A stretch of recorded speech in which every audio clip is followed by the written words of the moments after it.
అత్యున్నత శాసనసభలో తమ సమస్యలపై నెల్లూరు రూరల్ ఎమ్మెల్యే కోటంరెడ్డి శ్రీధర్ రెడ్డి గలం విప్పడంతో నెల్లూరు నగరంలో వేలాది మంది ఆటో డ్రైవర్లు ఆనందం వ్యక్తం చేస్తున్నారు. రాష్ట్ర ముఖ్యమంత్రితో పాటు ఎంతో మంది మంత్రులు ఉన్న నిండు సభలో రూరల్ ఎమ్మెల్యే కోటంరెడ్డి ఆటో డ్రైవర్లను విధిస్తున్న పెనాల్టీల గురించి మాట్లాడడంతో రాష్ట్ర వ్యాప్తంగా ఈ అంశం చర్చానీయాంశంగా మారింది. తమ బాధలు కష్టాలు తాము కడుతున్న పెనాల్టీల గురించి శాసనసభలో ప్రస్తావించిన నెల్లూరు రూరల్ ఎమ్మెల్యే కోటంరెడ్డి పట్ల ఆటో డ్రైవర్లు ఇది వాస్తవం, మా గురించి ఉన్నది ఉన్నట్టు మాట్లాడారు. ప్రజానాయకుడు కోటంరెడ్డి అంటూ ప్రశంసలు గుప్పించున్నారు. వారికి 9,570 రూపాయలు 22,727 కేసుల్లో 21,75,00,000 అంటే సగటున 9,570 రూపాయలు. మరి ఏంది అధ్యక్ష ఇది? కాబట్టి మంత్రి గారు, మీరు యువకులు, మీ కింది స్థాయి అధికారులు పూర్తిగా గాడి తప్పేస్తున్నారు.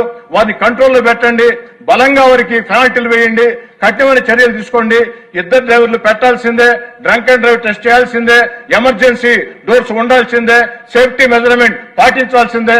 అదేవిధంగా ఈ రెడ్ బుక్ల మీద మరోసారి పునరాలోచన మొత్తం కూడా చేసి, రెడ్ బస్సుల మీద పునరాలోచన చేసి, ఏదైతే అన్ని రాష్ట్రాల రవాణా శాఖ మంత్రులతో మాట్లాడి, ముఖ్యమంత్రి గారితో మాట్లాడి ఈ యొక్క బస్సుల బుకింగ్ మొత్తం కూడా ఆర్టీసీ చేపట్టినట్లయితే అన్ని రాష్ట్రాలకు కూడా మేలు జరుగుతుంది, నియంత్రణ వస్తుంది. ఆ దిశగా చర్యలు తీసుకోవాలని చెప్పని కోరుకుంటూ సెలవు తీసుకొచ్చాను.